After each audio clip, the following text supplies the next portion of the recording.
Ryan Reynolds here from Mint Mobile. With the price of just about everything going up during inflation, we thought we'd bring our prices down. So to help us, we brought in a reverse auctioneer, which is apparently a thing. Mint Mobile Unlimited Premium Wireless. How to get 30, 30, bit to get 30, bit to get 20, 20, 20, bit to get 20, 20, bit to get 15, 15, 15, 15, just $15 a month? Sold! Give it a try at mintmobile.com/switch. $45 up front for 3 months plus taxes and fees. Promo rate for new customers for limited time. Unlimited more than 40 gigabytes per month. Slows full terms at mintmobile.com.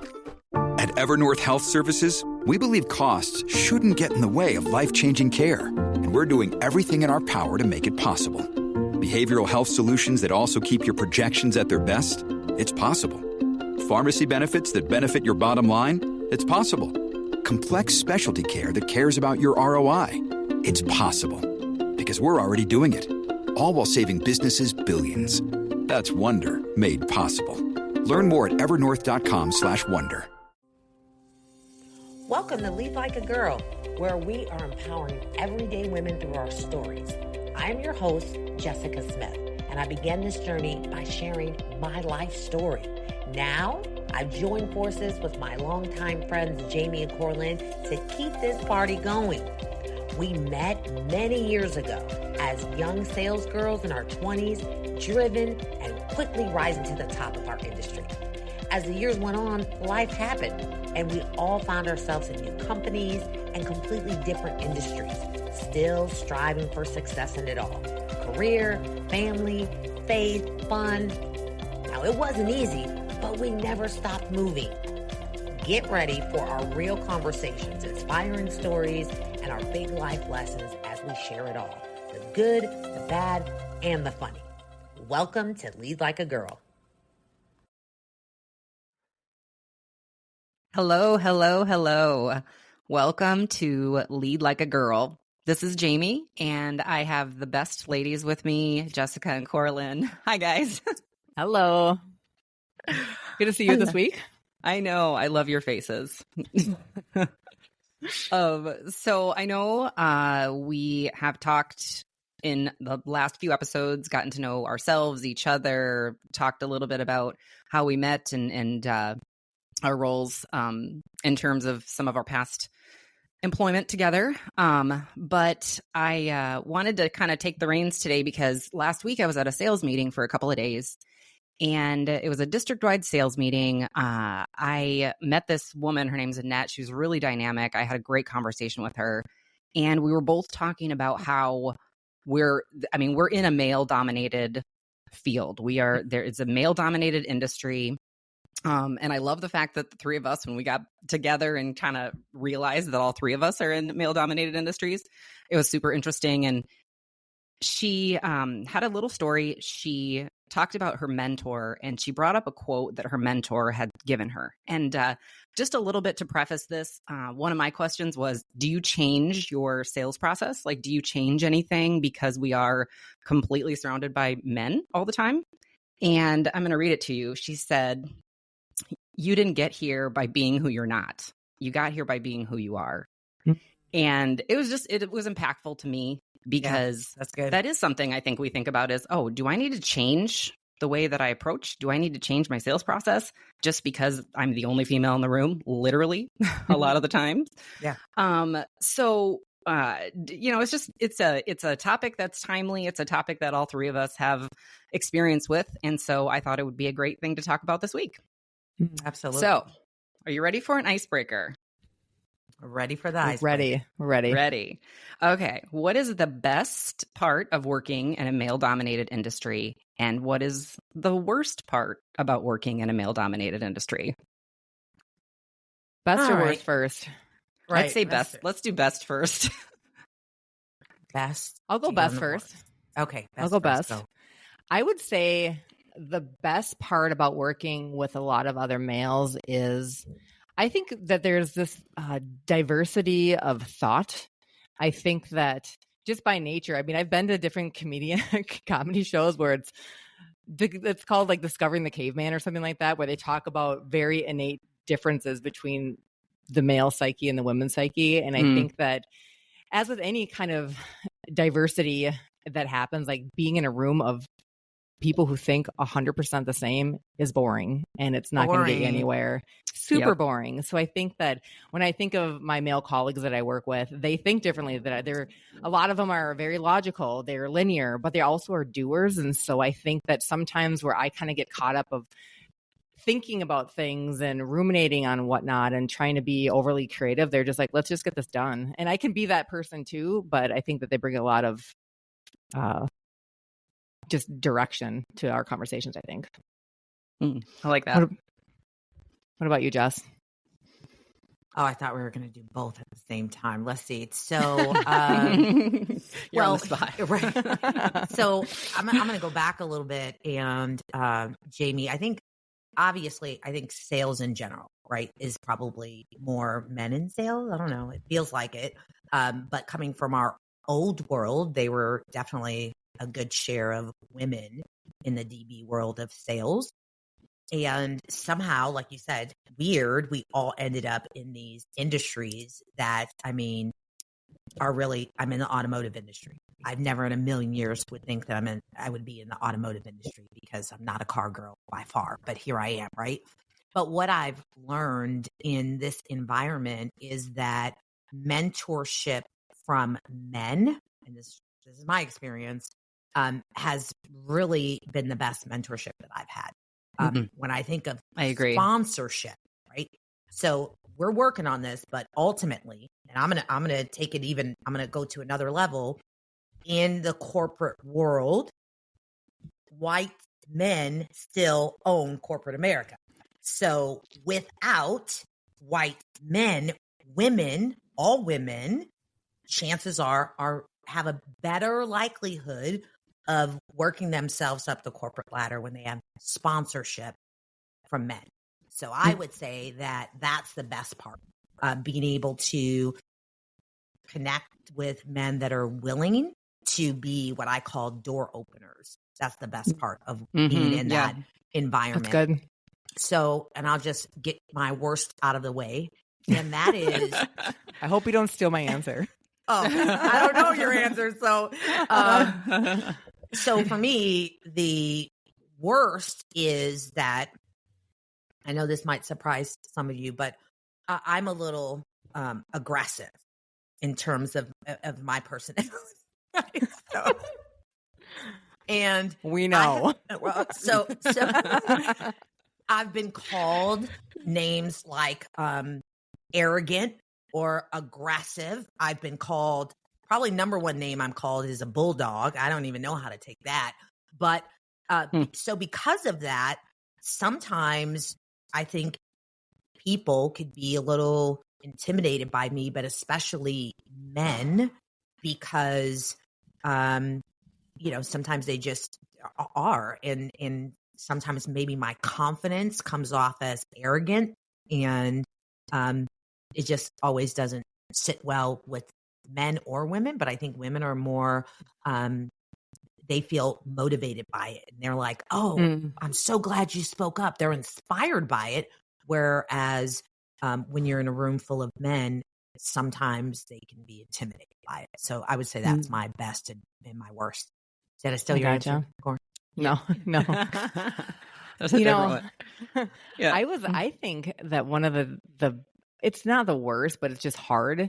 I think trying to find a healthy work-life balance is challenging for me when I have male peers 100% across. And I don't know people's home life. I don't know what they're doing, but I think that trying to balance me being an overachiever and driven and want to do all the things at work and show up that way, but also work as that hard and show up for my husband, show up for my child, show up for all the other different extracurriculars that I have, that I feel like it's hard for me to put my family in front of my job without me feeling like I'm dropping the ball at work or professionally sometimes.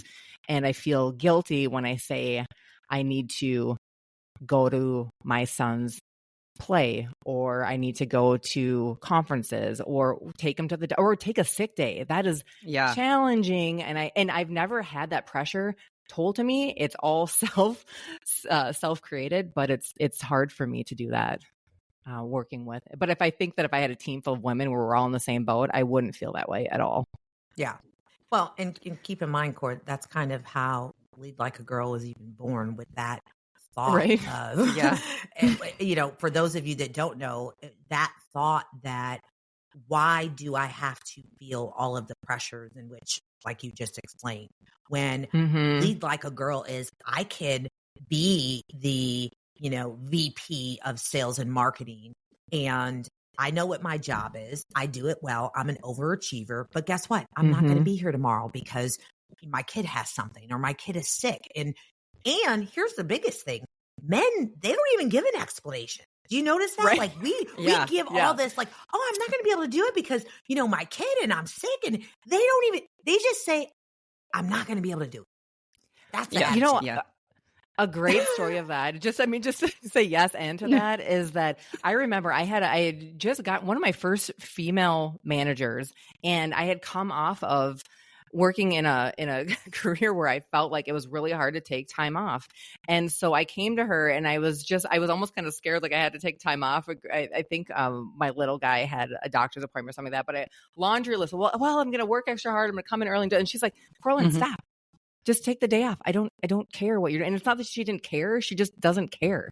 Yep. But I felt compelled to give her a whole laundry list of the whole reasons why I wanted to take 4 hours off of work on a Tuesday. Silly. Yeah. Well, and just like piggybacking on that a little bit, I never would take time off for anything unless I had to, absolutely had to. I remember I had a friend who like literally said, I'm going to take tomorrow off because it's supposed to be nice outside. And I was thinking, what? Like you don't have like an appointment to go to? Like you're going to take a whole day just because it's sunny? Like why don't we do that? Why isn't that just what our normal thing? I have 120 hours of PTO. Like just take the day. It's okay. Right. And if I ever do, like I remember after not to segue too much into this, but after DB, I did have a sick day one time, and I was just laying on the sofa like, so this is normal life. Like this is what people do. Well, like, wait, when people are sick, they can just stay home. I was going to say, now some of this did come from our training of, I joke sometimes and say that we were programmed, right? But here's the thing, when you're in sales and you miss a day, then that's money lost. So it was always instilled in us that, okay, you got a little cold. You can still come to work. And I tell people this years. I never called into work. How do you go? We're talking about, I don't know, 10 years, 12. Same. Unless I was in labor. Right. We went to work. And even then, Jamie did a tour pregnant, and she literally left work and delivered a baby. I did. I didn't know that. Yes. Oh yeah. I was in labor and I was doing a greeting. Yeah, and I said, guys, I don't think I'm going to be here when you get done, because I gotta I can't walk through these contractions right now. Went and had a baby. Don't mind that puddle of water. That's just my water just broke. Oh my goodness, it's all natural. It's all natural. And everybody in the audience joined, right? Is that did, like I was gone. 5 for 5. I left. They're like, this lady just went into labor. Sign us up. Well, yeah, exactly. Yeah. And listen, I want to be clear on one thing before, and that is, Corlin, you made a really good point where this is not like, oh, men make us feel this way or it's their fault. No, I'm a firm believer in we create this stuff ourselves in our own mind. But then once we put it out there, then that's what's expected of us. So that's why, I have AVPs that are friends but I tell them, I don't aspire to be like you, because at the end of the day, you work way too much and way too hard, and your male counterparts are not working that hard. So I want to do the same job they're doing, if not better, because I know that I can, but I can lead like a girl, and I can take off and I don't owe anyone any explanation, because guess what? Even if I take off the day, I'm probably still going to be working at some point. Yeah. So I just want to be clear. Yeah, and it is in your head. You know what I mean? Right. I feel like Corlin kind of alluded to this too. That's stuff that's in our own head. It's not necessarily like you said. Someone has said, "Oh no, you can't take this off, or you can't do this, or make sure when you get home you get back on your computer or whatever it is." Right? It's like we do that to ourselves. Yeah. Yeah. One thing I just wanted to quickly throw in there too, which relates a little bit kind of what Corlin was talking about earlier as well. But what is that? What is that statement? You're a combination of the 5 people you hang around with most. Do you know what I'm talking about? I probably said it incorrectly, but do you know what I'm talking about? Mm-hmm. Like you're a combination of the 5 people that you are with the most. And I was thinking in a work setting, for example, I'm around all men all the time. There are no women.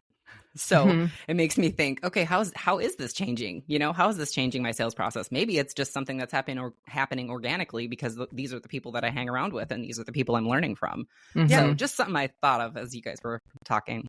Well, here's the thing, Jamie. I'm curious because, and as much as I just said, we're not blaming anyone. Guys are nice, and there are many guys out there, and I hope that we have a large audience. Listen, a large audience of male listeners to just learn because we need them. Like I said, they're door openers. But there are those that are not door openers, okay? So what about those guys? Like, I know you guys have to experience them just like I do, and maybe even more so. I don't know how it is in your industry.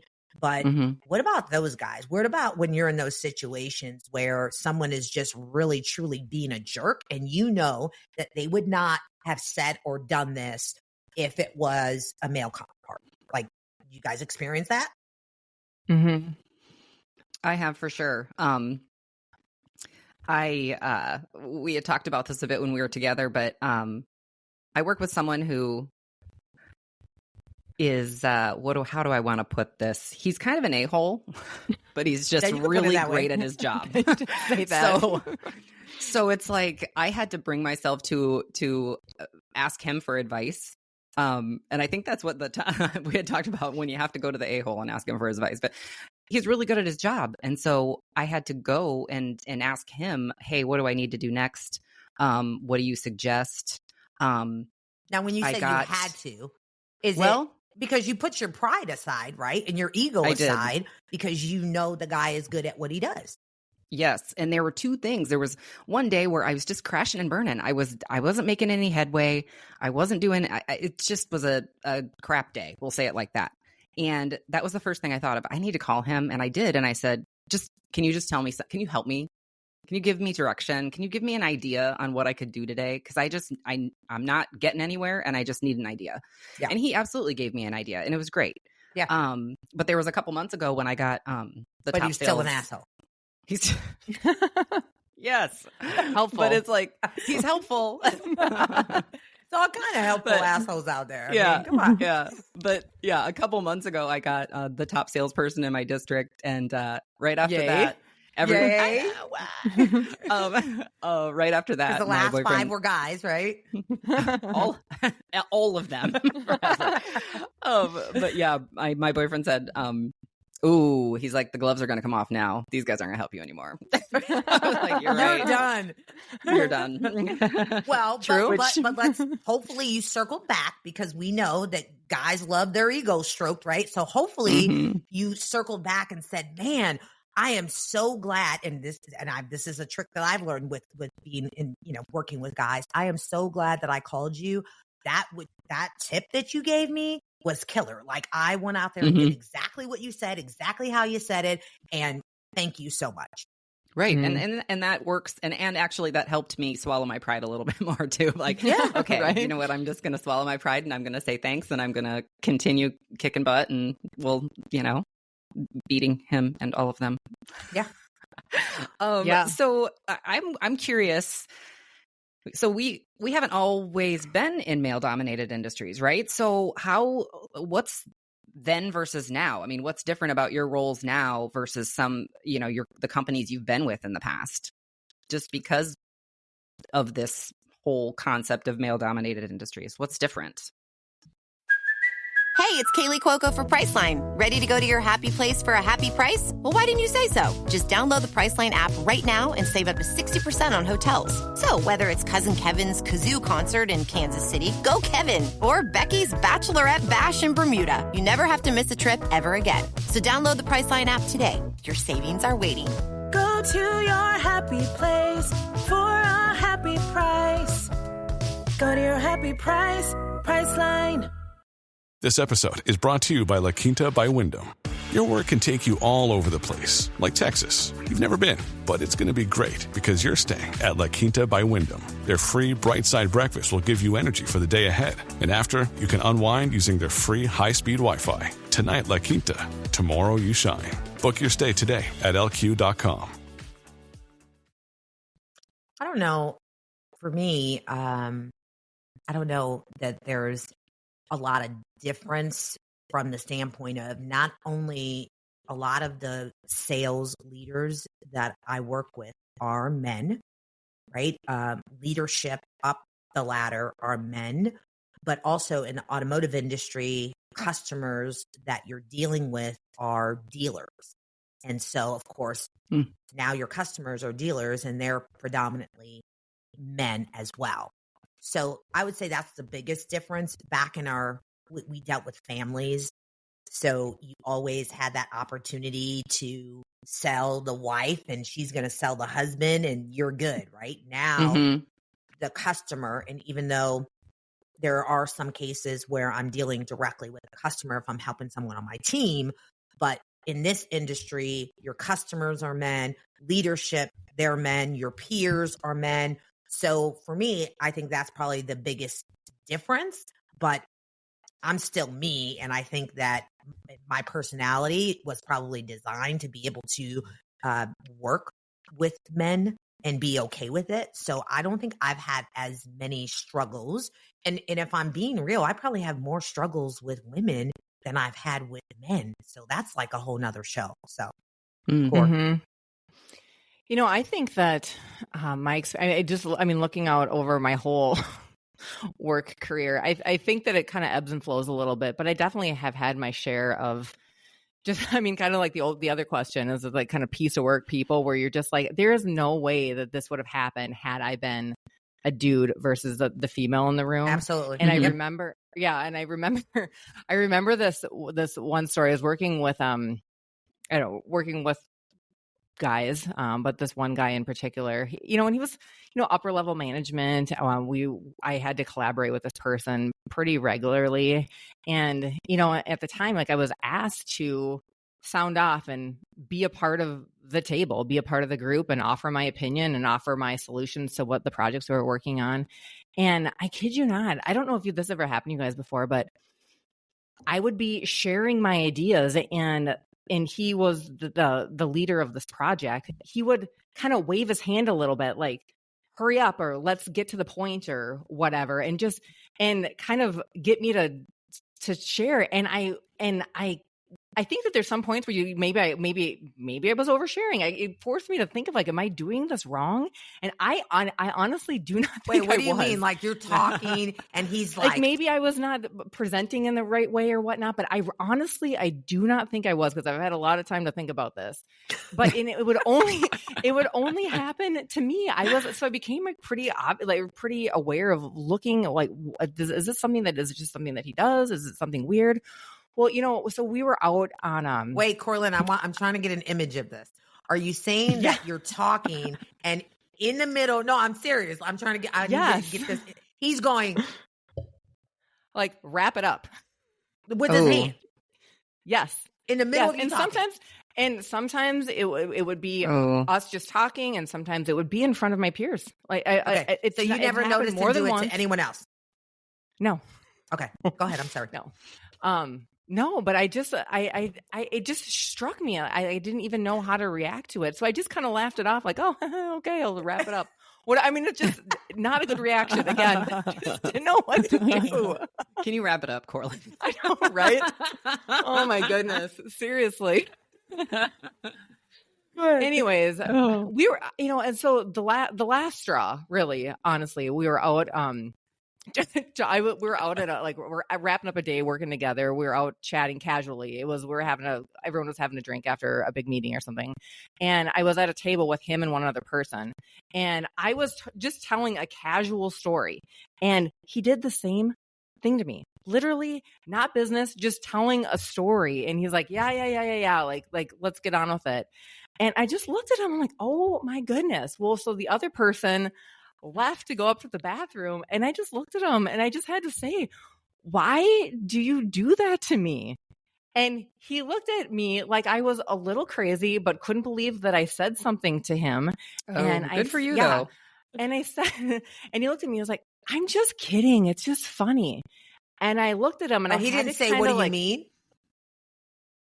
Yeah. I mean, he said, he said like, what are you talking? He's like, I think that I was just trying to be funny. And I looked at him and I said, well, when you do that, especially in front of my peers, and whether or not this is your intention or not, it makes me feel like you don't care what I have to say is valuable or important. And it makes me feel uncomfortable and I don't like it. And I was well like, said. Well said. It was, that's great.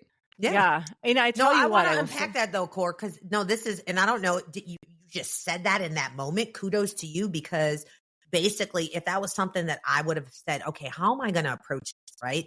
It's like, this is what you did. And this is how I break it down. This is what you did, whether it was intentional or not.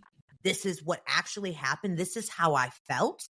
And I don't like it. Please don't do it again. Mm-hmm. But anyway, that was very well said. Go ahead. I'm proud. Yeah. Thank you. And he said, it was hard though. It was hard because you don't know. Sometimes you think like you take a step and you want to say something, and you always have I feel like, again, as a female, I feel like a lot of times you have a coin, 50-50. Half of the time you come off as being aggressive or kind of being a bee, or the other half of the time you're angry just like, black you're not, woman. Go ahead. I'm sorry. Right? Yeah. So it's like a lose-lose. So, sometimes a lot of times you just opt not to say anything and just move on and just let's go on with our day because I don't need another ripple for whatever reason. I don't need to deal with this. But I will say to his defense and that he looked at me and he said, I hear what you're saying. Noted. And then at that moment, the guy came back from the bathroom and the conversation was dropped and that was the end of the story. Okay. But I feel like that it didn't happen. Like I haven't had that experience since then. So I think that however hard it was, I think the point was made and I felt like it was made in a way that wasn't aggressive. It was purposeful. Yeah. No, I love that. I love that too. I think my challenge and what's different about my role versus previous roles has a lot to do with one, a new industry and just the learning curve of learning an entirely new industry, working again with 100% men, trying to not be afraid to get in there and get dirty, and get my hands dirty. But the other thing is I've had multiple people say to me, oh, well, females do really well in this industry. You're going to do really well because you're a female. And what does that even mean? If you can imagine walking onto a construction site and your job is to go into a job trailer and meet the superintendent and talk with all the contractors and talk with all of the people doing the work in the huge pieces of equipment. And they never expect a female to walk in. They would typically expect a man to walk in. And I mean, don't get me wrong, I'm wearing a hard hat and steel-toed boots and everything. Right. I was going to ask, like Corlin said, like, what does that mean when someone says that to you? To me, it's like someone saying, well, you just got this job because you're a woman of color, right? Right. Does that feel the same way? It's like, oh, because I can't do the job, I'm not qualified, or I don't have the skills, but they just, or in your case, they gave it to you because you're a cute girl. That's exactly how, that's the conflict in my brain, because I 100% don't want anyone to think I'm really successful and I'm beating everybody in sales and I'm doing this and doing that because I'm a female and I'm walking on the site. And that's the first impression I kind of got when I kept getting this feedback over and over and over again. I remember I was telling someone about the first project that I went on where, again, it's a construction site, and I had a great success with it. And he had never met me before. We were on the phone and he said, are you just really good or are you just really good looking? Oh, gosh. And I was thinking, okay, I don't ever want that to be like I don't ever want that to be the I would have impression said that both. other. Hello. I said yeah. Yes. Just kidding. I'm kidding. But no, I just one quick thing because I'm struggling with that, right? I'm struggling with the I don't want people to think, "Oh, I'm really successful in this role just because of being a female or whatever." I definitely think I'm utilizing all my other skills, but at this sales meeting I was at last week, a younger guy came up to me. Okay, there's like 20 people that are territory managers in my district, and I'm like the 6th out of 20, and I've worked there for about 8 months. And he said, I called our district sales manager, and he said, "What is she doing? Why is Jamie why is she doing so well? Like, what's she doing? Like, what the heck?" And I don't know what kind of answer he was expecting, but my district sales manager said, "She works her ass off. That's what she's doing." Right. Point. And I was so happy to hear that feedback because, again, it's my own internal thing of going, okay, I want these people to respect me. I want these people to think I'm good at this and I'm successful at this position because of my sales skills, my responsiveness, my not afraid to get in there and get dirty and get my shoes dirty. You know what I mean? Yeah. So anyway, just wanted to throw that in there. There's my story. But I think that's, And in your case, Jamie, I feel like same kind of deal. You're talking about your peers are all men. Your leadership, that's all men. And your customers are all men. So that's like completely 3 different dynamics, and you kind of have to figure that out. So, and here's where I would say my takeaway is, or my number one piece of advice that I would give is confidence. I think, even when, I talk to females about going for different roles and things like that. And again, this is not the fault of men, but perfect example when studies show that when men look at jobs, they apply and get more jobs than us and more money most of the time because they ask for it and because they apply for the job. They don't sit like we do and pick apart the description of the job and say, I can't do that. I can't do that. No, they see one thing that they think they can do. Like they don't even have to have done it, and they apply and they walk in with confidence that they can do it. And I think that's my biggest takeaway. And what I've learned is you have to be confident in, like you said, who you are, your skills and your talent and your gifts. And you have to know that it doesn't matter what the next person is doing. Just stand on that confidence, and you don't have to worry about being in, a room full of men and whatever. So I think that's my takeaway. Well said. Yeah, I love that. And just kind of recap mine, I think just having that courage to jump in to a new role and jump in and again, ask for help. But just not be afraid to go get dirty and get your hands dirty and get in there and learn the job. Absolutely. Corlin, what's your takeaway? My takeaway is just when something happens, you just need to take a step of faith and stand up for yourself. If that's what needs to be done, and do it with boldness and be confident in yourself. Yep. I love it. In a hopefully professional and respectful way like you did, Corlin, because that was good. And that was great. Yeah. You checked him in a very nice and professional way. And that, and that takes it doesn't have to get crazy. You just, I felt this way, and I'd repeat, and it wasn't just a one-off thing. Like maybe it was a repeated thing, and, and sometimes that works out and sometimes it doesn't, but it was just something that I felt like it needed to be addressed because I didn't want to feel that way. Yeah. No, that takes a lot of courage too. It really does. So we are running out of time. We're actually out of time. So just wanted to remind everybody that leadlikeagirllab.com, our website, is up, ready. You can purchase merchandise. You can listen to the podcast. We have a button you can click on for to email us if you've got questions or you have some topic ideas. We also would love it if you'd share and follow us on our Facebook and Instagram page, Lead Like a Girl, and subscribe to the podcast if you can, and please leave a review. Anything else, girls? No, just have a great week. Jessica's strutting some merchandise right here. She looks great, right? Thank you. Have a wonderful week, ladies. Bye, guys.